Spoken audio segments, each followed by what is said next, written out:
ಎಲ್ಲರಿಗೂ ನಮಸ್ಕಾರ ಸ್ನೇಹಿತರೆ, ನಾನು ನಿಮ್ಮ ಪ್ರೀತಿಯ Sanjeev Kumar. Welcome to Arvind Nayak KSP YouTube channel.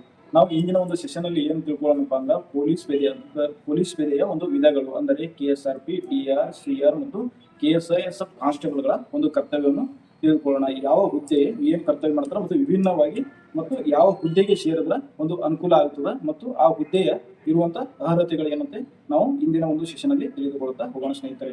ಅದೇ ರೀತಿಯಾಗಿ ನಿನ್ನೆ ರಾತ್ರಿ ಏನಂದ್ರ ನಮ್ಮ ರಾಜ್ಯದ ಗೃಹ ಮಂತ್ರಿಯಾದಂತಹ ಪರಮೇಶ್ವರ್ ಜಿ ಅವರು ಏನ್ ಮಾಡಿದಾರಪ್ಪ ಅಂದ್ರೆ ಒಂದು 4,52 ಪೋಸ್ಟ್ಗಳ ಒಂದು ಅಧಿಸೂಚನೆಯನ್ನು ಹೊರಡಿಸಿದ್ದು, ಅದರಲ್ಲಿ ಒಂದು ಸಬ್ ಇನ್ಸ್ಪೆಕ್ಟರ್ ಮತ್ತೆ ನಾಗರಿಕ ಪೊಲೀಸ್ ಪೇದೆ ಮತ್ತು ಸಶಸ್ತ್ರ ಮೀಸಲು ಪಡೆ ಮತ್ತು ಕರ್ನಾಟಕ ರಾಜ್ಯ ಮೀಸಲು ಪಡೆಗೆ ಒಂದು ವಿಭಾಗವಾಗಿ ವಿಂಗಡಿಸಿ ಒಟ್ಟು ಟೋಟಲ್ ಒಂದು 4,000 ಪ್ಲಸ್ ಹುದ್ದೆಗಳ ಅಧಿಸೂಚನೆಯನ್ನು ಹೊರಡಿಸಿದ್ದಾರೆ. ಹಾಗಾಗಿ ಅದರ ಅರ್ಜಿಗಳ ಕ್ಷಣಗಣನೆ ಪ್ರಾರಂಭವಾಗಿದೆ ಸ್ನೇಹಿತರೆ. ಅದಕ್ಕಾಗಿ ನಾವು ಇಂದಿನಿಂದ ನಮ್ಮ ಅಭ್ಯಾಸವನ್ನು ಒಂದು ಚುರುಕಾಗಿ ಗೊಳಿಸ್ತಾ ಹೋಗೋಣ. ಇಂದು ನಾವೇನು ತಿಳ್ಕೊಳ್ಳೋಣಪ್ಪ ಅಂದ್ರೆ ಎಲ್ಲಾ ಪೊಲೀಸ್ ಕಾನ್ಸ್ಟೇಬಲ್ ಅಂದ್ರೆ KSRP, DR, CR ಮತ್ತು ಸಿವಿಲ್ ಪೊಲೀಸ್ ಕಾನ್ಸ್ಟೇಬಲ್ಗಳ ಒಂದು ಕರ್ತವ್ಯವನ್ನು ಸವಿವರವಾಗಿ ಅಧ್ಯಯನ ಮಾಡ್ತಾ ಹೋಗೋಣ ಸ್ನೇಹಿತರೆ. ನೋಡಿ, ನಾವು ಇಂದಿನ ಒಂದು ಸೆಷನ್ ಅಲ್ಲಿ ಏನು ತಿಳ್ಕೊತೇವಪ್ಪ ಅಂದ್ರೆ ಒಂದು ಸಶಸ್ತ್ರ ಪೊಲೀಸ್ ಕಾನ್ಸ್ಟೇಬಲ್ಗಳ ಕರ್ತವ್ಯಗಳೇನು, CR, DR ಪೊಲೀಸ್ ಕಾನ್ಸ್ಟೇಬಲ್ಗಳ ಡ್ಯೂಟೀಸ್ ಏನು, ನಾಗರಿಕ ಪೊಲೀಸ್ ಪೇದೆ ಅಂದರೆ ಸಿವಿಲ್ ಪೊಲೀಸ್ ಕಾನ್ಸ್ಟೇಬಲ್ಗಳ ಕರ್ತವ್ಯವೇನು ಮತ್ತು ಕರ್ನಾಟಕ ರಾಜ್ಯ ಮೀಸಲು ಪಡೆಯ ಕರ್ತವ್ಯಗಳೇನು, KSRP ಪೊಲೀಸ್ ಕಾನ್ಸ್ಟೇಬಲ್ಗಳ ಕರ್ತವ್ಯಗಳೇನು, ಕರ್ನಾಟಕ ರಾಜ್ಯ ಕೈಗಾರಿಕಾ ಭದ್ರತಾ ಪಡೆಯ ಕರ್ತವ್ಯಗಳೇನು, KSISF ಪೊಲೀಸ್ ಕಾನ್ಸ್ಟೇಬಲ್ಗಳ ಕರ್ತವ್ಯಗಳೇನು ಮುಂದೆ ನೋಡೋಣ. ನೋಡಿ, ಪ್ರತಿಯೊಂದು ಹುದ್ದೆಯ ಅರ್ಹತೆಗಳೇನಿರಬೇಕು ಅಂದರೆ ಅರ್ಜಿ ಸಲ್ಲಿಸಬೇಕಾದ್ರೆ ಅರ್ಹತೆ ಏನು ಹೊಂದಿರಬೇಕು ಮತ್ತು ಯಾವ ಹುದ್ದೆಯನ್ನು ಆಯ್ಕೆ ಮಾಡಿಕೊಳ್ಳೋದು ಸೂಕ್ತ, ಪೊಲೀಸ್ ಪರೀಕ್ಷೆ ಯಾವ ಇಲಾಖೆ ನಡೆಸುತ್ತದೆ, ಹಾಗೆ ನೋಡಿ PC ಇಂದ DG and IGP ಹುದ್ದೆಯ ಶ್ರೇಣಿ ವಿಶೇಷತೆಗಳೇನು, ಅಂದರೆ ಪೊಲೀಸ್ ಕಾನ್ಸ್ಟೇಬಲ್ ಆದ ಬಳಿಕ ಯಾವ ಹುದ್ದೆ ಬರ್ತವೆ ಮತ್ತು ಅದರ ನಂತರ ಯಾವ ಹುದ್ದೆಗಳು ಬರ್ತವೆ ಅವನ್ನು ಕೊನೆಯಲ್ಲಿ ತಿಳಿದುಕೊಳ್ತಾ ಹೋಗೋಣ. ಮುಖ್ಯವಾಗಿ ಮೊದಲನೇದಾಗಿ ಏನು ತಿಳ್ಕೊಳ್ಳೋಣಪ್ಪ ಅಂದ್ರೆ ನೋಡಿ,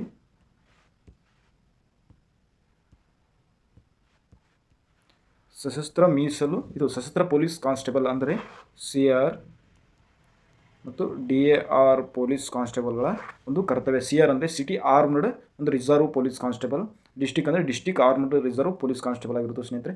ಇವರ ಕರ್ತವ್ಯಗಳೇನು, ಇವರು ಕರ್ತವ್ಯ ಏನು ನಿರ್ವಹಿಸ್ತಾರಪ್ಪ ಅಂದ್ರೆ ಮುಖ್ಯವಾಗಿ ಗಣ್ಯ ಮತ್ತು ಅತಿಗಣ್ಯ ವ್ಯಕ್ತಿಗಳ ಬೆಂಗಾವಲು ಮತ್ತು ಅಂಗರಕ್ಷಕರ ಕರ್ತವ್ಯಗಳನ್ನು ನಿರ್ವಹಿಸ್ತಾರೆ. ಅಂದರೆ ಮುಖ್ಯಮಂತ್ರಿ, ಉಪಮುಖ್ಯಮಂತ್ರಿ ಮತ್ತು ಮಿನಿಸ್ಟರ್ಸ್ ಅಂದರೆ ಮಂತ್ರಿಗಳು ಅವರ ಬೆಂಗಾವಲು ಕರ್ತವ್ಯಗಳನ್ನು ಯಾರು ನಿರ್ವಹಿಸ್ತಾರಪ್ಪ ಅಂದ್ರೆ ಒಂದು DR ಮತ್ತು CR ವಿಭಾಗದಲ್ಲಿ ಕರ್ತವ್ಯ ನಿರ್ವಹಿಸಿರುವಂಥ ಪೊಲೀಸ್ ಪೇದೆ ಮತ್ತು ಪೊಲೀಸ್ ಹೆಡ್ ಕಾನ್ಸ್ಟೇಬಲ್ಸ್ ಪೊಲೀಸ್ ಕರ್ತವ್ಯಗಳನ್ನು ಏನು ಮಾಡ್ತಾರಪ್ಪ ಅಂದ್ರೆ ನಿರ್ವಹಿಸ್ತಾ ಹೋಗ್ತಾರೆ.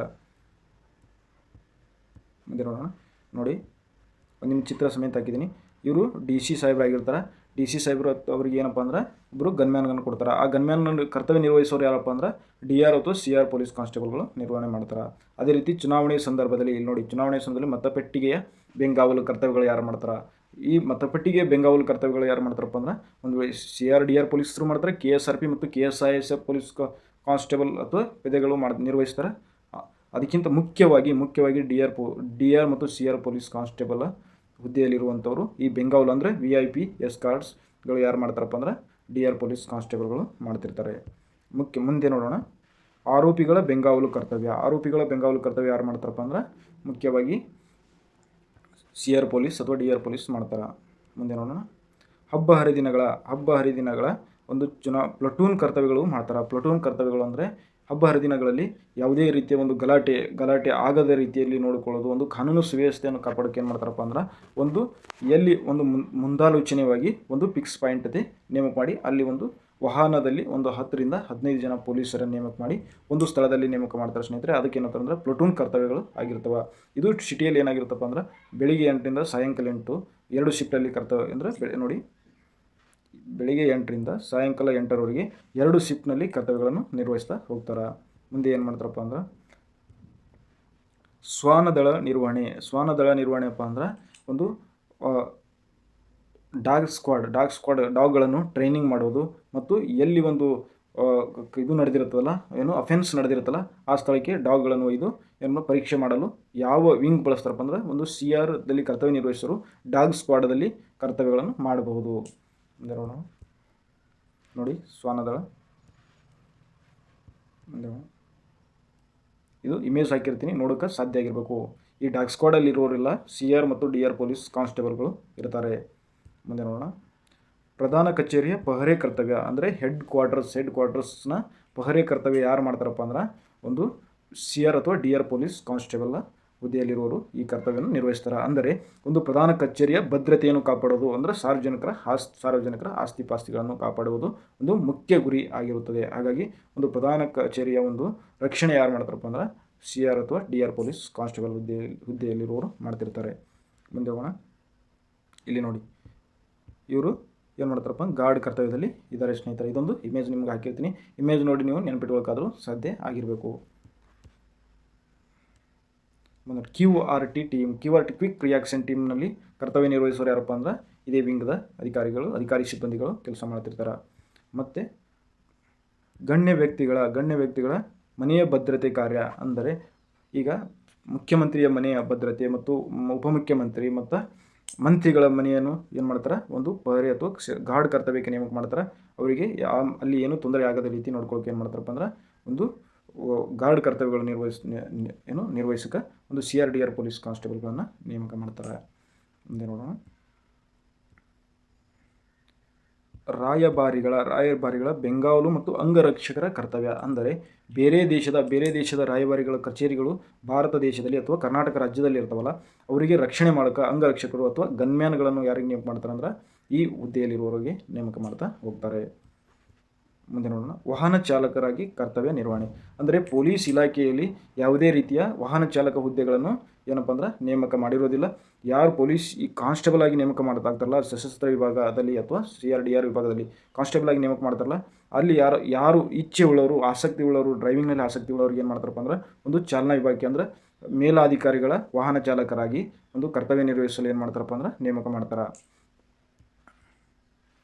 ಬ್ಯಾಂಡ್ ಕರ್ತವ್ಯ, ಈ ಬ್ಯಾಂಡ್ ಕರ್ತವ್ಯವನ್ನು ಯಾರು ನಿರ್ವಹಿಸ್ತಾರಪ್ಪ ಅಂದ್ರೆ CR ಮತ್ತು DR ಪೊಲೀಸ್ ಕಾನ್ಸ್ಟೇಬಲ್ ಅಥವಾ ಪೇದೆಯ ಮುಖ್ಯ ಕರ್ತವ್ಯ. ಅಂದರೆ ಅಲ್ಲಿ ನೇಮಕ ಆದಂಥ ಒಂದು ಸರಿ ಎಲ್ಲರಿಗೂ ಸಾಮಾನ್ಯವಾದ ಒಂದು ಪರೀಕ್ಷೆನೇ ಇರುತ್ತೆ. ಆ ಪರೀಕ್ಷೆಯಲ್ಲಿ ಸಾಮಾನ್ಯವಾಗಿ ಪಾಸಾಗಿ ಟ್ರೈನಿಂಗ್ ಮುಗಿದ ಬಳಿಕ ಯಾರು ಒಂದು ಬಿಗಿಲ್ ಅಥವಾ ಒಂದು ಬ್ಯಾಂಡ್ನಲ್ಲಿ ಇಚ್ಛೆ ಉಳ್ಳವರು ಇರ್ತಾರಲ್ಲ, ಅವ್ರಿಗೆ ಏನು ಮಾಡ್ತಾರಪ್ಪ ಅಂದ್ರೆ ಒಂದು ಪ್ರತಿಯೊಂದು ಜಿಲ್ಲೆಗೆ ಒಂದು ಬ್ಯಾಂಡ್ದಾದಂಥ ಒಂದು ಬ್ಯಾಂಡಿಗೆ ನೇಮಕ ಒಂದು 10 ರಿಂದ 15 ಜನವನ್ನು ನೇಮಕ ಮಾಡಿರ್ತಾರೆ. ಅವರ ಮುಖ್ಯ ಕರ್ತವ್ಯ ಏನಪ್ಪ ಅಂದ್ರೆ ಪೊಲೀಸ್ ಪೆರೇಡ್ನಲ್ಲಿ ಬ್ಯಾಂಡ್ಗಳನ್ನು ಬಾರಿಸುವುದು ಮತ್ತು ನಮ್ಮ ನಾಡ ಹಬ್ಬ ದಸರಾ ಸಮಯದಲ್ಲಿ ಈ ಬ್ಯಾಂಡ್ಗಳನ್ನು ಪ್ರದರ್ಶನ ಮಾಡುವುದು ಮುಖ್ಯ ಅವರ ಕರ್ತವ್ಯ ಆಗಿರುತ್ತದೆ. ಮುಂದೆ ಹೋಗೋಣ. ಸಶಸ್ತ್ರಗಳ ನಿರ್ವಹಣೆ ಅಂದರೆ ಆರ್ಮರಿ ಅಂದರೆ ವೆಪನ್ಗಳು ನಿರ್ವಹಣೆ ಮಾಡುವುದು ಮತ್ತು ನಾಗರಿಕರಿಗೆ ಒಂದು ಗನ್ ಲೈಸೆನ್ಸ್ಗಳನ್ನು ಕೊಡೋದು ಮೇಲಾಧಿಕಾರಿಗಳು ಕೊಡ್ತಿರ್ತಾರೆ. ಬಟ್ ಆರ್ಮರಿಗಳನ್ನು ಅಥವಾ ಶಸ್ತ್ರಗಳನ್ನು ನಿರ್ವಹಣೆ ಮಾಡುವುದು ಯಾರಪ್ಪ ಅಂದ್ರೆ ಈ ವಿಭಾಗದ ಅಧಿಕಾರಿ ಮತ್ತು ಸಿಬ್ಬಂದಿಗಳು ಮಾಡ್ತಿರ್ತಾರೆ. ಮುಂದೆ ಹೋಗೋಣ. ಈಗ ನೋಡಿ ವೆಪನ್ಗಳಿದಾವೆ ನೋಡಿ, ಈ ರೀತಿ ವೆಪನ್ಗಳು ನಿರ್ವಹಣೆ ಮಾಡುವುದು ಪ್ರತಿಯೊಂದು ಜಿಲ್ಲಾದಲ್ಲಿ ಒಂದು ಆರ್ಮರಿ ಘಟಕ ಅಂತ ಇರ್ತದೆ, ಅದನ್ನು ನಿರ್ವಹಣೆ ಮಾಡೋರು DR ಹೆಡ್ ಕ್ವಾರ್ಟರ್ಸ್ನಲ್ಲಿರುವಂಥ ಸಿಬ್ಬಂದಿಗಳು. ಮುಂದೆ ನೋಡೋಣ.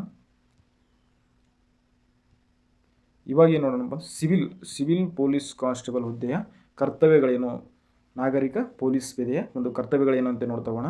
ಮುಖ್ಯವಾಗಿ ಇಲ್ಲಿ ಮೊದಲನಾಗಿ ಠಾಣಾ ಪಹರೆ ಕರ್ತವ್ಯವನ್ನು ನಿರ್ವಹಿಸ್ತಾರೆ ಸ್ನೇಹಿತರೆ. ಅಂದರೆ ಠಾಣೆಯನ್ನು ಕಾವಲು ಕಾಯುವುದು, ಠಾಣೆಗೆ ಪ್ರತಿದಿನ ಬೆಳಿಗ್ಗೆ ಇದು ಏನಪ್ಪ ಅಂದ್ರೆ 6 ಗಂಟೆ 6 ಅವರ್ ಡ್ಯೂಟಿ ಆಗಿರುತ್ತದೆ.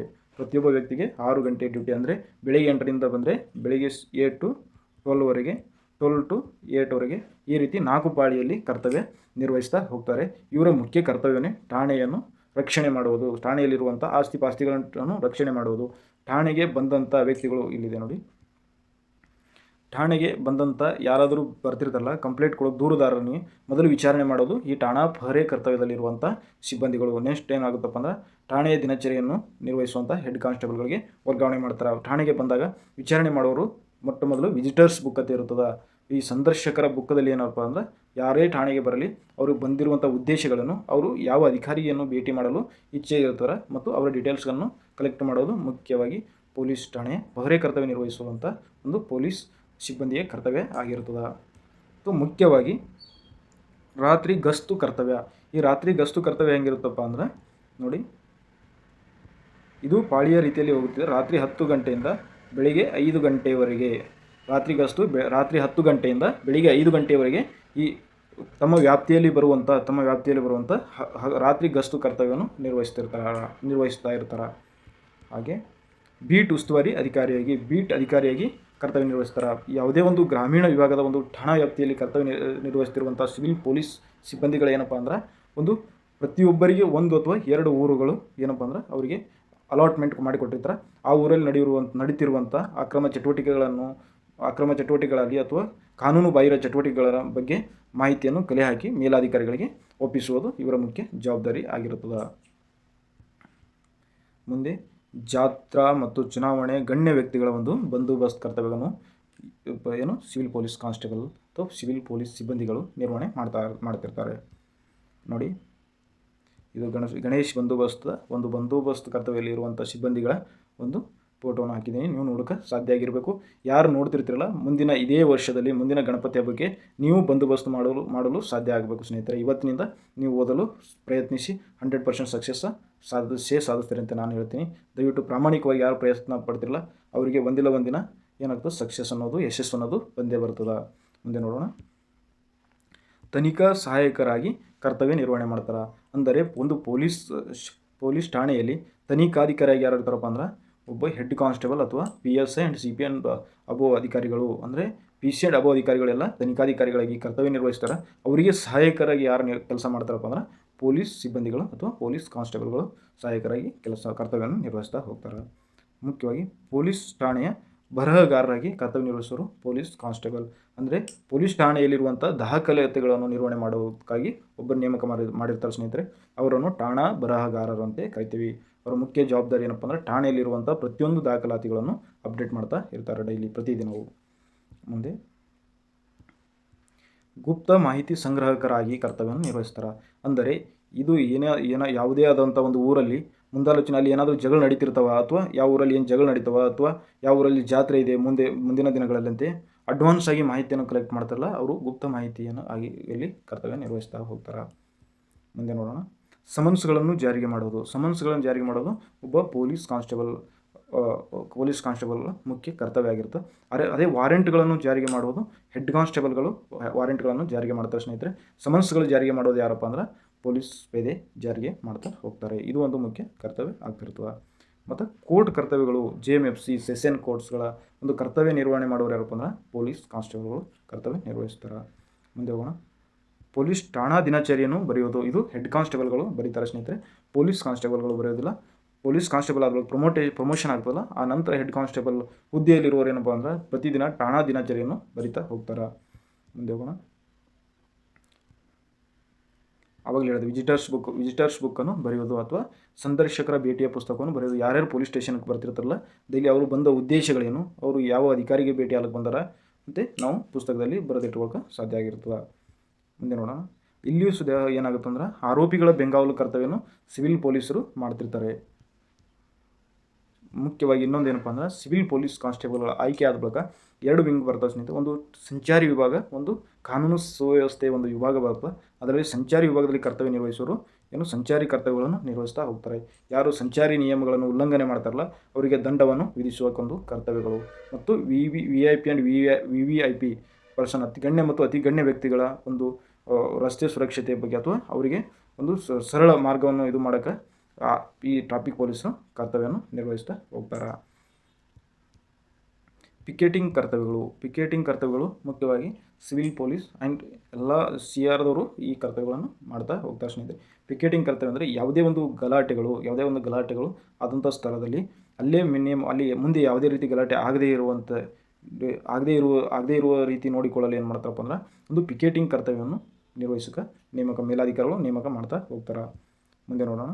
ಗಣಕಯಂತ್ರದ ಒಂದು ಸಹಾಯಕರಾಗಿ ಯಾರು ಕರ್ತವ್ಯ ಮಾಡ್ತಾರಪ್ಪ ಅಂದ್ರೆ ಪೊಲೀಸ್ ಪೇದೆ ಕರ್ತವ್ಯ ಮಾಡ್ತಾ ಹೋಗ್ತಾನೆ. ಮುಂದೆ ನೋಡೋಣ. KSRP Karnataka state reserve police ಕಾನ್ಸ್ಟೇಬಲ್ದ ಕರ್ತವ್ಯಗಳೇನಂತ ನೋಡ್ತಾ ಹೋಗೋಣ. ಇಲ್ಲಿವರೆಗೇನು CR ಮತ್ತು DR ಮತ್ತು ಸಿವಿಲ್ ಪೊಲೀಸ್ ಕಾನ್ಸ್ಟೇಬಲ್ಗಳ ಕರ್ತವ್ಯವನ್ನು ನೋಡಿದ್ದೀವಿ. ಇವಾಗ KSRP ಇಲ್ಲಿದೆ ನೋಡಿ. KSRP ಪೊಲೀಸ್ ಕಾನ್ಸ್ಟೇಬಲ್ಗಳ ಕರ್ತವ್ಯಗಳೇನು? ಮುಖ್ಯವಾಗಿ ಇವ್ರದ್ದು ಬಂದೋಬಸ್ತ್ ಕರ್ತವ್ಯ ಅತಿ ಮುಖ್ಯವಾಗಿ KSRPಯಲ್ಲಿ ನೇಮಕ ಆದವರು ಮುಖ್ಯವಾಗಿ ಮಾಡುವಂಥ ಕರ್ತವ್ಯ ಯಾವುದಪ್ಪ ಅಂದ್ರೆ ಬಂದೋಬಸ್ತ್ ಕರ್ತವ್ಯವನ್ನು ನಿರ್ವಹಿಸ್ತಾ ಹೋಗ್ತಾರೆ.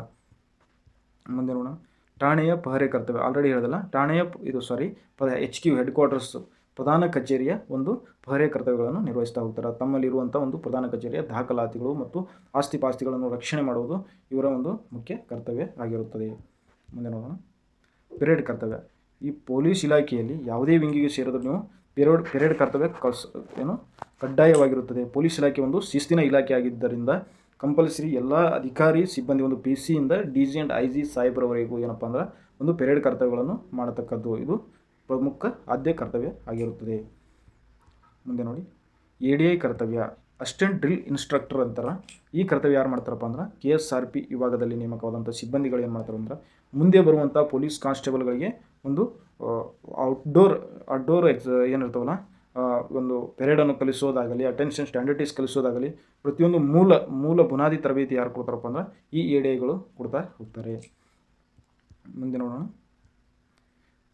ಅಂಗರಕ್ಷಕರಾಗಿ ಅಂದರೆ ಗನ್ಮ್ಯಾನ್ ಡ್ಯೂಟಿ ಯಾರು ಮಾಡ್ತಾರೆ ಅಂದ್ರೆ KSRPಯಲ್ಲಿಯೂ ನೇಮಕ ಆದರೂ ಗನ್ಮ್ಯಾನ್ ಡ್ಯೂಟಿಯನ್ನು ಮಾಡಬಹುದು. ಮುಂದೆ ವಾಹನ ಚಾಲಕರಾಗಿನೂ ಅಂದರೆ ಮೇಲಾಧಿಕಾರಿಗಳ ಒಂದು CPI and DYSP and SP and DG and IG ADGP ಸಾಹೇಬರ ಒಂದು ವಾಹನ ಚಾಲಕರಾಗಿ ಒಂದು ಕರ್ತವ್ಯವನ್ನು ಯಾರು ನಿರ್ವಹಿಸ್ತಾರಪ್ಪ ಅಂದ್ರೆ KSRP ವಿಭಾಗದ ಕಾನ್ಸ್ಟೇಬಲ್ಗಳು ಕರ್ತವ್ಯ ನಿರ್ವಹಿಸ್ತಾ ಹೋಗ್ತಾರೆ. ಮತ್ತು KSRPಯಲ್ಲಿನೂ DR ನೇಮಕ ಆದವರು ವಾಹನ ಚಾಲಕರಾಗಿ ಕರ್ತವ್ಯ ನಿರ್ವಹಿಸಬಹುದು. ಮುಂದೆ ನೋಡಿ, KSISF Karnataka state industrial security force, ಇದರ ಕರ್ತವ್ಯಗಳೇನು ಅಂತ ನಾವು ನೋಡ್ತಾ ಹೋಗೋಣ. ನೋಡಿ, ಮುಖ್ಯವಾಗಿ ಇದರ ಏನಪ್ಪ ಅಂದ್ರೆ ಫುಲ್ ಫಾರ್ಮ್ ಏನು, ಕರ್ನಾಟಕ ರಾಜ್ಯ ಕೈಗಾರಿಕಾ ಭದ್ರತಾ ಪಡೆ, Karnataka state industrial security force. ಇದರ ಫುಲ್ ಫಾರ್ಮೇ ಹಲವಾರು ಪರೀಕ್ಷೆಗಳ ಸಮಯದಲ್ಲಿ ಇದರ ಫುಲ್ ಫಾರ್ಮೇ ಕೇಳಿದಾನೆ, ದಯವಿಟ್ಟು ಇದು ನೆನಪಿಟ್ಕೊಳ್ಳೋಕೆ ಸಾಧ್ಯ ಆಗಿರಬೇಕು. ಮುಖ್ಯವಾಗಿ ಇವರ ಕರ್ತವ್ಯ ಏನಪ್ಪ ಅಂದ್ರೆ ಕೈಗಾರಿಕಾ ಪ್ರದೇಶಗಳ ಭದ್ರತೆಯನ್ನು ಕಾಪಾಡುವುದು. ಅಂದರೆ ಒಂದು ಮುಖ್ಯವಾಗಿ ಇವರ ಮುಖ್ಯ ಡ್ಯೂಟಿನ ಏನಪ್ಪ ಅಂದ್ರೆ ಒಂದು ಡ್ಯಾಮ್ಗಳನ್ನು ರಕ್ಷಣೆ ಮಾಡುವುದು. ಅಂದರೆ ಆಲಿಮಟ್ಟಿ ಡ್ಯಾಮ್ ಆಗಲಿ, ಪ್ರತಿಯೊಂದು ಜಲಾಶಯ ಆಗಲಿ, ಮತ್ತು ಮೆಟ್ರೋಗಳನ್ನು ರಕ್ಷಣೆ ಮಾಡುವುದು, ಮತ್ತು ಈ ನಮ್ಮ RBI ಅದಲ್ಲ, ರಿಸರ್ವ್ ಬ್ಯಾಂಕ್ ಆಫ್ ಇಂಡಿಯಾ ಅದಲ್ಲ, ಅದರ ರಕ್ಷಣೆಯೂ ಸಹ ಏನು ಒಂದು KSISF ಪೊಲೀಸ್ ಕಾನ್ಸ್ಟೇಬಲ್ಗಳ ಒಂದು ಮುಖ್ಯ ಕರ್ತವ್ಯ ಆಗಿರುತ್ತದೆ. ಮುಂದೆ ಹೋಗೋಣ. ಇಲ್ಲಿ ನೋಡಿ ಹಾಕಿದ್ದೀನಿ, ಇದು ಆಲಿಮಟ್ಟಿ ಡ್ಯಾಮ್ದ ಒಂದು ಇಮೇಜ್ ಆಗಿರ್ತದೆ. ಇಲ್ಲಿ ಕರ್ತವ್ಯ ನಿರ್ವಹಿಸೋರು ಯಾರಪ್ಪ ಅಂದ್ರೆ KSISF ವಿಂಗ್ನಲ್ಲಿ ಕರ್ತವ್ಯ ನಿರ್ವಹಿಸುವಂಥ ಅಧಿಕಾರಿ ಸಿಬ್ಬಂದಿಗಳು ಆಗಿರುತ್ತಾರೆ. ಮುಂದೆ ನೋಡೋಣ. ಇಲ್ಲಿ ನೋಡಿ, ವಿಮಾನ ನಿಲ್ದಾಣಗಳ ಭದ್ರತೆಯು ಸಹ ಯಾರು ಮಾಡ್ತಾರೆ ಅಂದ್ರೆ KSISF ವಿಂಗ್ನಲ್ಲಿ ಕರ್ತವ್ಯ ನಿರ್ವಹಿಸುವಂಥ ಅಧಿಕಾರಿ ಸಿಬ್ಬಂದಿಗಳು. ನೋಡಿ, ಮೆಟ್ರೋದ ಒಂದು ಇಮೇಜ್ ಹಾಕಿದ್ದೀನಿ, ಇದು ಮೆಟ್ರೋ. ಇಲ್ಲಿ ಚೆಕಿಂಗ್ ಮಾಡ್ತಾ ಇದ್ದಾರೆ ನೋಡಿ, ಇವರು KSISF ವಿಭಾಗದ ಒಂದು ಸಿಬ್ಬಂದಿಗಳಾಗಿರ್ತಾರೆ. ಮತ್ತು ಪ್ರತಿಯೊಂದು ಹುದ್ದೆಯ ಮುಖ್ಯವಾಗಿ ಏನಪ್ಪ ಅಂದ್ರೆ ಕೊನೆಯದಾಗಿ ಪ್ರತಿಯೊಂದು ಹುದ್ದೆಯ ಒಂದು ಅರ್ಹತೆಗಳು ಏನಂತೆ ನಾವು ತಿಳಿದುಕೊಳ್ತಾ ಹೋಗೋಣ. ಮುಖ್ಯವಾಗಿ ಇಲ್ಲಿ ಹುದ್ದೆಗಳು ಬರುವುದೇ ಒಂದು CR DR ಮೊದಲು ತಿಳ್ಕೊಂಡಿವಲ್ಲ, ಅಂದರೆ DR ಮತ್ತು CR ಹುದ್ದೆಗೆ ಕಡ್ಡಾಯವಾಗಿ SSLC ಪಾಸ್ ಆಗಿರಬೇಕು ಸ್ನೇಹಿತರೆ. ಏನು ಕಡ್ಡಾಯವಾಗಿ SLC ಪಾಸ್ ಆಗಿ 18 ವರ್ಷ ಮೇಲ್ಪಟ್ಟವರು ಈ ಹುದ್ದೆಗೆ ಅರ್ಜಿ ಸಲ್ಲಿಸಲು ಅರ್ಹರಾಗಿರುತ್ತಾರೆ. ಮುಂದೆ ಏನಪ್ಪ ಅಂದ್ರೆ ಸಿವಿಲ್ ಮತ್ತು KSRP ಇದಕ್ಕೆ ಕಡ್ಡಾಯವಾಗಿ PUC ವಿದ್ಯಾರ್ಹತೆಯನ್ನು ಹೊಂದಿರಬೇಕು. ಇಲ್ಲಿವರೆಗೂ KSRP ಹುದ್ದೆಗಳದವಲ್ಲ, ಅವು SLC ಮೇಲೆ ನೇಮಕ ಮಾಡ್ತಾ ಹೋಗ್ತಿದ್ರು. ಇತ್ತೀಚೆಗೆ ಒಂದು ಸರ್ಕಾರದ ಆದೇಶದ ಮೇರೆಗೆ ಕರ್ನಾಟಕ ರಾಜ್ಯ ಮೀಸಲು ಪಡೆಯಲ್ಲಿ ಕರ್ತವ್ಯ ನಿರ್ವಹಿಸಲು ಕಡ್ಡಾಯವಾಗಿ PUC ಒಂದು ವಿದ್ಯಾರ್ಹತೆಯನ್ನು ಹೊಂದಿರಬೇಕು ಅಂತ ಆದೇಶ ಹೊರಡಿಸಿದೆ. ಇನ್ನು ಮುಂಬರುವ ನೇಮಕಾತಿಗಳೆಲ್ಲ PUC ವಿದ್ಯಾರ್ಹತೆಯನ್ನು ಹೊಂದಿರುವವರು ಸಿವಿಲ್ ಮತ್ತು ಒಂದು KSRP ಪೊಲೀಸ್ ಇಲಾಖೆಯಲ್ಲಿ ಅರ್ಜಿಯನ್ನು ಸಲ್ಲಿಸಲು ಅರ್ಹರಾಗಿರುತ್ತಾರೆ.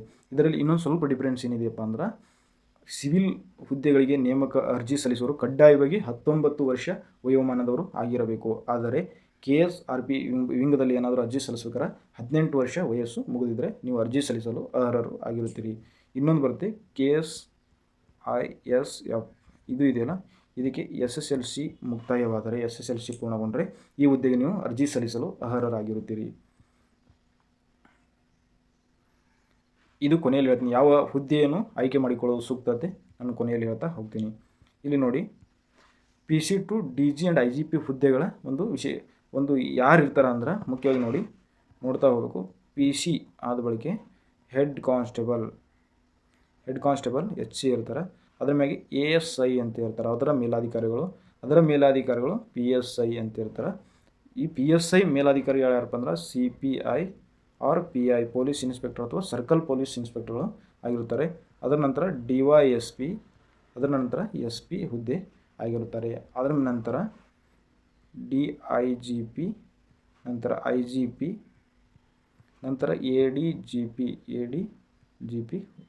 Last DIG and IG police ಇಲಾಖೆ ಅತ್ಯುನ್ನತ ಹುದ್ದೆ ಯಾವುದಪ್ಪ ಅಂದರೆ DG ಆ್ಯಂಡ್ IG ಆಗಿರುತ್ತೆ ಸ್ನೇಹಿತರೆ. ಅಂದರೆ ಪೊಲೀಸ್ ಕಾನ್ಸ್ಟೇಬಲ್ ಮುಖ್ಯವಾಗಿ ಮೊದಲು ಬುನಾದಿ ಇರೋದೇ ಒಂದು ಪೊಲೀಸ್ ಕಾನ್ಸ್ಟೇಬಲ್ ಹುದ್ದೆ. ಪೊಲೀಸ್ ಕಾನ್ಸ್ಟೇಬಲ್ ಆಗಬೇಕಾ ಹೆಡ್ ಕಾನ್ಸ್ಟೇಬಲ್ ಅಂತ ಇರ್ತಾರೆ ಅಥವಾ ಮುಖ್ಯ ಪೇದೆ ಅಂತ ಕರಿತೀವಿ. ನಂತರ ಅಸಿಸ್ಟೆಂಟ್ ಸಬ್ ಇನ್ಸ್ಪೆಕ್ಟರ್ ಅಂತ ಕರಿತೀವಿ. ಮುಂದೆ PSI ಪೊಲೀಸ್ ಉಪನಿರೀಕ್ಷಕರು, ಪೊಲೀಸ್ ಸಬ್ ಇನ್ಸ್ಪೆಕ್ಟರ್, ಮುಂದೆ ಸರ್ಕಲ್, ಇಲ್ಲಿ ಮಾರ್ಕ್ ಮಾಡ್ತಾ ಹೋಗ್ತೀವಿ ನೋಡಿ, ಮುಂದೆ ಸರ್ಕಲ್ ಇನ್ಸ್ಪೆಕ್ಟರ್ ಅಂದರೆ CPI ಅಥವಾ ಪೊಲೀಸ್ ಇನ್ಸ್ಪೆಕ್ಟರ್ ಆಗಿರುತ್ತಾರೆ. ನಂತರ DYSP deputy superintendent of police, ಮುಂದೆ ಸೂಪ್ರಿಡೆಂಟ್ ಆಫ್ ಪೊಲೀಸ್, ಇವರು ಏನಪ್ಪ ಅಂದ್ರೆ ಜಿಲ್ಲೆಯ ಮುಖ್ಯಸ್ಥರಾಗಿರುತ್ತಾರೆ. ಯಾರಪ್ಪ ಅಂದ್ರೆ ಸೂಪ್ರಿಡೆಂಟ್ ಆಫ್ ಪೊಲೀಸರು ಏನಪ್ಪ ಅಂದ್ರೆ ಜಿಲ್ಲೆಯ ಮುಖ್ಯಸ್ಥರಾಗಿ ಒಂದು ಕರ್ತವ್ಯ ನಿರ್ವಹಿಸ್ತಾ ಹೋಗ್ತಾರೆ. DIGP deputy inspector general of police, ಅದರ ಮೇಲಿನ ಹುದ್ದೆ ಯಾವಪ್ಪ ಅಂದ್ರೆ IGP inspector general of police. ಅದರ ಮೇಲಿನ ಹುದ್ದೆ ಯಾವುದಪ್ಪ ಅಂದ್ರೆ ADGP additional director general of police. ನಂತರ ಕೊನೆಯದಾಗಿ ಏನಂತಾರೆ ಟಾಪಲ್ಲಿ ಇರುವಂಥ ಹುದ್ದೆ ಯಾವುದಪ್ಪ ಅಂದ್ರೆ DG ಆ್ಯಂಡ್ IGP. ಪ್ರಸ್ತುತ ನಮ್ಮ ಪೊಲೀಸ್ ಇಲಾಖೆಯ ಮುಖ್ಯಸ್ಥರು ಯಾರಪ್ಪ ಅಂದ್ರೆ ಸಲೀಂ ಸಾಹೇಬರು ಇದ್ದಾರೆ. ಪ್ರಸ್ತುತ ಕರ್ನಾಟಕ ರಾಜ್ಯದ DG ಆ್ಯಂಡ್ IGP ಸಲೀಂ ಸಾಹೇಬರು ಇದ್ದಾರೆ, ಕರ್ತವ್ಯ ನಿರ್ವಹಿಸ್ತಾ ಇದ್ದಾರೆ ಸ್ನೇಹಿತರೆ. ನಂತರ ಏನು ತಿಳ್ಕೊಳ್ಳೋಣಪ್ಪ ಅಂದ್ರೆ ಪೊಲೀಸ್ ಇಲಾಖೆಯಲ್ಲಿ ನೋಡಿ ಕರ್ನಾಟಕದಲ್ಲಿ ಎಷ್ಟು ಪೊಲೀಸ್ ಕಮಿಷನರೇಟ್ಗಳು ಇದ್ದಾವೆ. ಪೊಲೀಸ್ ಇಲಾಖೆಯಲ್ಲಿ ಅಥವಾ ಕರ್ನಾಟಕ ರಾಜ್ಯದಲ್ಲಿ ಏನಪ್ಪ ಅಂದ್ರೆ 6 ಕಮಿಷನರೇಟ್ಗಳು ಹೊಂದಿರುವಂಥ ಒಂದು ಜಿಲ್ಲೆಗಳಿದ್ದಾವೆ ಸ್ನೇಹಿತರೆ. ಇದು GK ಪಾಯಿಂಟಲ್ಲಿ ಪ್ರಶ್ನೆಗಳು ಕೇಳುವ ಸಂಭವನೀಯತೆ ತುಂಬ ಇರ್ತದೆ. ಮುಂದೆ ನೋಡೋಣ. ನೋಡಿ ಯಾವ್ಯಾವ ಕಮಿಷನರೇಟ್ ಇರುವಂಥ ಜಿಲ್ಲೆ ಅಂದ್ರೆ ಬೆಂಗಳೂರು ಜಿಲ್ಲೆ,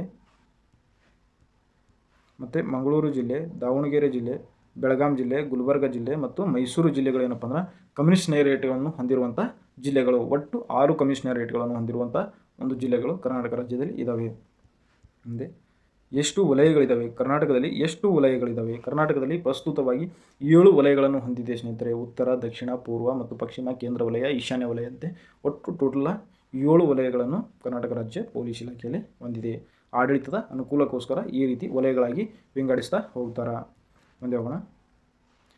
ಕರ್ನಾಟಕ ರಾಜ್ಯದಲ್ಲಿ ಎಷ್ಟು ಪೊಲೀಸ್ ಜಿಲ್ಲೆಗಳಿದ್ದಾವೆ? ಮುಖ್ಯವಾಗಿ ಕರ್ನಾಟಕದಲ್ಲಿ ಇರುವಂಥ ಜಿಲ್ಲೆಗಳು ಎಷ್ಟಪ್ಪ ಅಂದ್ರೆ 31 ಜಿಲ್ಲೆಗಳಿದಾವೆ. ಪ್ರತಿಯೊಂದು ಜಿಲ್ಲೆಗೆ ಒಂದೊಂದು ಪೊಲೀಸ್ ಹೆಡ್ ಕ್ವಾರ್ಟರ್ಸ್ಗಳು ನೇಮಕ ಮಾಡ್ತಾರೆ. ಆದರೆ ಪ್ರಸ್ತುತ ಕರ್ನಾಟಕದಲ್ಲಿ ಎಷ್ಟಪ್ಪ ಅಂದ್ರೆ 32 ಪೊಲೀಸ್ ಜಿಲ್ಲೆಗಳಿದಾವೆ. ಆದರೆ ಜಿಲ್ಲೆಗಳಿರೋದು 31, ಆದರೆ ಪೊಲೀಸ್ ಜಿಲ್ಲೆಗಳಿರೋದು ಎಷ್ಟಪ್ಪ ಅಂದ್ರೆ 32 ಜಿಲ್ಲೆಗಳಿದ್ದಾವೆ. ಅದು ಹೇಗೆ ಅಂತ ಅಂದರೆ ಕರ್ನಾಟಕದಲ್ಲಿ ಪ್ರತಿಯೊಂದು ಜಿಲ್ಲೆಗೆ ಒಂದು DR ಹೆಡ್ ಕ್ವಾರ್ಟರ್ಸ್ ಅಂತ ನೇಮಕ ಮಾಡ್ತಾ ಹೋಗ್ತಾರೆ. ಆದರೆ ವಿಶೇಷವಾಗಿ ಏನಪ್ಪ ಅಂದ್ರೆ ಕೋಲಾರ ಜಿಲ್ಲೆಗೆ ಒಂದು ಹೆಡ್ ಕ್ವಾರ್ಟರ್ಸ್ ಇದೆ, DR ಹೆಡ್ ಕ್ವಾರ್ಟರ್ಸು. ಮತ್ತು KGFಗೆ ಒಂದು DR ಹೆಡ್ ಕ್ವಾರ್ಟರ್ಸ್ ಇದೆ. ಹಾಗಾಗಿ ಕರ್ನಾಟಕ ರಾಜ್ಯದಲ್ಲಿ ಒಟ್ಟು 32 ಪೊಲೀಸ್ ಜಿಲ್ಲೆಗಳಿದ್ದಾವೆ. ಮುಂದೆ ನೋಡೋಣ. ಇಲ್ಲಿದೆ ನೋಡಿ. ಆವಾಗಲೇ ನಾನು ಪ್ರಥಮವಾಗಿ ಇದ್ರ ಬಗ್ಗೆ ನಾನು ಹೇಳಿದೆ ಯಾವ ಸಂಸ್ಥೆ ನಡೆಸ್ತು ಅಂದ್ರೆ ಇಲ್ಲಿವರೆಗೂ ಏನು ರೀಸೆಂಟಾಗಿ 545 ಮತ್ತು 402 ಪೊಲೀಸ್ ಸಬ್ ಇನ್ಸ್ಪೆಕ್ಟರ್ ಪರೀಕ್ಷೆ ನಡೆದವಲ್ಲ, ಅದಕ್ಕಿಂತ ಮುಂಚಿತವಾಗಿ ಏನಪ್ಪ ಅಂದ್ರೆ ಎಲ್ಲ ಸಬ್ ಇನ್ಸ್ಪೆಕ್ಟರ್ ಹಿಡಿದು ಪ್ರತಿಯೊಂದು ಪೊಲೀಸ್ ಇಲಾಖೆಯಲ್ಲಿ ಇರುವಂಥ ಹುದ್ದೆಗಳಿಗೆ ಪೊಲೀಸ್ ಇಲಾಖೆ ಏನಪ್ಪ ಅಂದ್ರೆ ಪರೀಕ್ಷೆ ನಡೆಸ್ತಾ ಹೋಗ್ತಿತ್ತು. ಆದರೆ ಪ್ರಸ್ತುತವಾಗಿ 545 ಮತ್ತು 402 ಕರ್ನಾಟಕ ಎಕ್ಸಾಮಿನೇಷನ್ ಅಥಾರಿಟಿ ಬೋರ್ಡ್ ಅಥವಾ ಕರ್ನಾಟಕ ಪರೀಕ್ಷಾ ಪ್ರಾಧಿಕಾರ ಈ ಪರೀಕ್ಷೆಯನ್ನು ಏನು ಮಾಡಿದ್ರು ಕಂಡಕ್ಟ್ ಮಾಡಿದ್ರು. ಪರೀಕ್ಷೆಯನ್ನು ಕಂಡಕ್ಟ್ ಮಾಡಿ ಆಯ್ಕೆಯಾದಂಥ ಅಭ್ಯರ್ಥಿಗಳು ಎಷ್ಟು ಏನು ಮಾಡ್ತಾರಪ್ಪ ಅಂದ್ರೆ ಒಂದು ಇಲಾಖೆಗೆ ಕೊಡುವಂಥ ಕರ್ತವ್ಯವನ್ನು ಯಾರು KE ಬೋರ್ಡ್ದವರು ಮಾಡಿದ್ರು. ಆದರೆ ಪೊಲೀಸ್ ಕಾನ್ಸ್ಟೇಬಲ್ ಪರೀಕ್ಷೆಗಳಿದ್ವಲ್ಲ ಅವು ನಮ್ಮ ಪೊಲೀಸ್ ಇಲಾಖೆನೇ ನಡೆಸ್ತಾ ಬಂದಿತ್ತು. ಆದರೆ ಪ್ರಸ್ತುತವಾಗಿ ಸರ್ಕಾರದ ಆದೇಶದ ಮೇರೆಗೆ ಏನಪ್ಪ ಅಂದರೆ ಪೊಲೀಸ್ ಕಾನ್ಸ್ಟೇಬಲ್ಗಳು ಅಥವಾ ಪೊಲೀಸ್ ಇಲಾಖೆಯಲ್ಲಿ ನಡೆಯುವಂಥ ಪ್ರತಿಯೊಂದು ನೇಮಕಾತಿಗಳ ಒಂದು ಪರೀಕ್ಷೆಯನ್ನು KE Karnataka examination authority board ಅಥವಾ ಕರ್ನಾಟಕ ಪರೀಕ್ಷಾ ಪ್ರಾಧಿಕಾರಕ್ಕೆ ಏನಪ್ಪ ಅಂದ್ರೆ ಈ ಜವಾಬ್ದಾರಿಯನ್ನೆಲ್ಲ ಏನು ಮಾಡಿದೆ ಅಂದ್ರೆ ಸರ್ಕಾರ ವರ್ಗಾವಣೆ ಮಾಡಿ ಇಷ್ಟು ಜವಾಬ್ದಾರಿ KE ಬೋರ್ಡ್ಗೆ ಕೊಟ್ಟಿದೆ ಸ್ನೇಹಿತರೆ. ಅಂದರೆ ಕರ್ನಾಟಕ ರಾಜ್ಯ ಪೊಲೀಸ್ ಕಾನ್ಸ್ಟೇಬಲ್ ಪರೀಕ್ಷೆಗಳು ಯಾರು ನಡೆಸ್ತಾರಪ್ಪ ಅಂದ್ರೆ ಒಂದು KE ಬೋರ್ಡ್ ನಡೆಸ್ತಂತೆ ನೀವು ತಿಳ್ಕೊಳಕ್ಕೆ ಸಾಧ್ಯ ಆಗಿರಬೇಕು. ಮುಂದೆ ನೋಡಿ. ಇದು ಲಾಸ್ಟಲ್ಲಿ ನಾನು ಹೇಳ್ತೀನಿ ಅಂತಂದ್ರೆ ಯಾವ ಹುದ್ದೆ ಆಯ್ಕೆ ಮಾಡಿಕೊಳ್ಳೋದು ಒಂದು ಸೂಕ್ತ.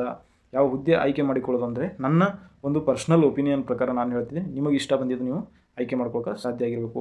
ಮುಖ್ಯವಾಗಿ ಈಗ 18ರಿಂದ ಒಂದು 21-22 ವರ್ಷ ವಯೋಮಾನದವರಿದ್ದರೆ ಅವರು ಏನಾದರೂ ಮುಂದೆ ನಾವು ಪರೀಕ್ಷೆಗಳಿಗೆ ಬರೀಬೇಕು ಸರ್ ಅಥವಾ ಮುಂದೆ ನಾವು ಉನ್ನತ ಹುದ್ದೆಗಳಿಗೆ ಹೋಗಬೇಕು ಅನ್ನೋರು ಮುಖ್ಯವಾಗಿ ಏನಪ್ಪ ಅಂದ್ರೆ ಆಯ್ಕೆ ಮಾಡಿಕೊಳ್ಬೇಕಾದ್ರು CR ಅಥವಾ DR ಅಥವಾ KSRP ಮತ್ತು KSISF ಹುದ್ದೆ ಆಯ್ಕೆ ಮಾಡಿಕೊಳ್ಳೋದು ಸೂಕ್ತ. ಏಕಪ್ಪ ಅಂದ್ರೆ ಇಲ್ಲಿ ಓದುವಂಥ ಅಭ್ಯರ್ಥಿಗಳಿಗೆ ತುಂಬ ಸಮಯ ಅವಕಾಶಗಳು ಸಿಗ್ತವೆ ಸ್ನೇಹಿತರೆ.